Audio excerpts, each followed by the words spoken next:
ప్రేజలాడండి. మన Indian Pentecost church సంఘ కాపరి గారికి మరియు సంఘ పెద్దలకు, స్త్రీలకు, యవ్వనస్తులకు, పిల్లలకు ప్రతి ఒక్కరికి పేరు పేరున నా యొక్క వందనాలు తెలియజేసుకుంటున్నాను. మన పోచం మైదాన్ సెంటర్ అంటే నేను ఈ చర్చికి రావడం మొదటిసారి. నేనైనా మా ఆయన అయినా కుటుంబ సమేతంగా మరి మేము ఈ విధంగా పాల్గొనడం మరి నేను చాలా సంతోషంగా భావిస్తున్నాను. నేను కొత్తవాడలో ఉన్నప్పుడు నా పిల్లని పక్క కాలేజ్లో ట్యూషన్కి వచ్చేవాడు. ఇద్దరే వెళ్తున్నారు కదా ఎట్లా అనేసి చాలా భయం ఉండే. మా వారు చెప్పినంత మనోళ్ళేనే, అక్కడ ఏం భయం ఉండదు అని మా ఆయన చెప్పినప్పుడు చాలా ధైర్యంగా ఉన్నాను. ఇప్పుడు చూస్తుంటే మిమ్మల్ని అందరినీ చూస్తుంటే ఇక్కడ చాలా సంతోషంగా ఉంది. మీరున్నారు, నా వాళ్ళు అన్న ధైర్యము మనమందరము ఆయన బిడ్డలుగా మరి ఆయనను స్తుతించే వారంగా మరి ఇక్కడ కూడి ఉన్నందుకు కూడా మరి దేవునికి వందనాలు తెలియజేసుకుంటున్నాము. మరి ఇప్పుడు ఇచ్చే గిఫ్ట్ కూడా మరి ఆయన చిత్తమే. ఆయన చిత్తం లేనిది ఏది జరగదు. మనం ఎన్ని అనుకున్నా కొన్ని జరగవు. మనం ఎన్నో అనుకుంటాం. నేను కూడా చాలా చర్చెస్కి ఇవ్వాలి అనుకుంటా, కానీ ఇచ్చే రోజు అప్పటికప్పుడు రాదు. మన ప్రార్థన ద్వారా అది ఖచ్చితంగా ఒక రోజు నెరవేరే రోజు వస్తుంది.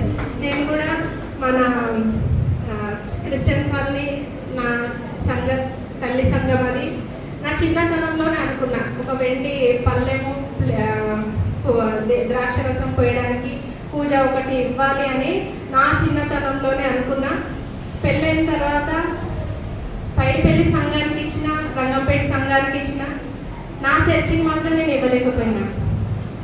దేవా మరి నేను ఇవ్వాలి ఇది అని చాలా ప్రేయర్ చేసుకునేదాన్ని. మరి మొన్న నూతన ఆలయము మరి ప్రారంభించిన తర్వాత మొన్న జనవరిలో మరి ఆ కోరిక నెరవేరింది. అదేవిధంగా మీరందరూ కూడా మీ ప్రార్థనల ద్వారా మీరు ఏమి కూడా దేవునికి ఇవ్వాలనుకున్నా, దేవునికి కాదు మనం ఇచ్చేది, మన సంఘాన్ని మనం డెవలప్ చేసుకుంటున్నాము. మన సంఘం ఆలయం కట్టబడాలంటే మన చేతిని మనము వెనక్కి తీసుకోవద్దు. ఎప్పుడు మనమందరం పేదవారిమే, ఎవరిక్కడ ధనవంతులు లేరు. ఆయన ఆశీర్వదిస్తే మనం ఎంత పెద్ద ధనవంతులం అవుతామో ఆయన ఆశీర్వాదాలు ఎవ్వరూ ఆపలేరు కదా. నేను కూడా మా ఆయనకు విసుగొస్తుంది కావచ్చు నేను చెప్తే, పెళ్ళి కాకముందు 2 రూపాయలు వేసేదాన్ని, పెళ్ళి అయిన తర్వాత 200 వేసేదాన్ని. ఒకటి నెలకానిక, ఒకటి చంద. తనకప్పుడు దశమ భాగాలు తీయడం తనకు తెలియదు, కానీ మనము ఆడవారిగా మనకు దేవుని వాక్యాన్ని వింటాం, ఆయన బిడ్డలుగా మనం ఉంటాం కాబట్టి మనము భర్తలకు చెప్పుకునే బాధ్యత మనదే. నేను చెప్పేది మా వారికి. కానీ ఎప్పుడైతే తను వాక్యాన్ని విన్నాడో అప్పటి నుండి తీయడం మొదలుపెట్టిండు. 10% నుండి ఇప్పుడు 20% వరకు 1,20,000 మేము దేవునికే తీస్తాం. అదేవిధంగా మీ అందరి కుటుంబాలు కూడా ఇప్పుడు నాకు నేను ఉద్యోగం చేస్తలేను, నేనేం పని చేస్తలేను కదా అని ఎవ్వరూ మీరు అధైర్యపడకండి. నేను కూడా మీలాగా ఇంట్లో ఉండి కుటుంబాన్ని చూసుకుంటూ ఉన్న మహిళనే. కానీ దేవుడు ఇప్పుడు అనుకోని రీతిలో నన్ను ఈ విధంగా నిల్చోబెట్టిండు.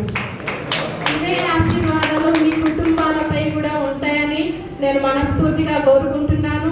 ప్రార్థన ద్వారానే మీ జీవితాలు కట్టబడతాయి. కష్టాలు వచ్చినాయి, బాధలు వచ్చినాయి, నష్టాలు వచ్చినాయి కదా అని మీరు ఎన్నడూ బాధపడకండి. ఏదో ఒక రోజు మనకంటూ ఒక మంచి రోజు దేవుడు ఇస్తాడు. మీ కుటుంబాలు అన్నీ ఆశీర్వదింపబడతాయి. ఇప్పుడున్న పేదరికం మరి ఒక్కసారి చూడకుండా దేవుడు ఆ విధంగా మీ అందరి జీవితాలను ఆశీర్వదిస్తాడని మనస్ఫూర్తిగా కోరుకుంటూ మీ అందరి ఆశీర్వాదాలు, దీవెనలు మా కుటుంబంపై ఉండాలని మనస్ఫూర్తిగా కోరుకుంటున్నాను. మమ్మల్ని ఆహ్వానించిన మీ అందరికీ ధన్యవాదాలు. Thank you.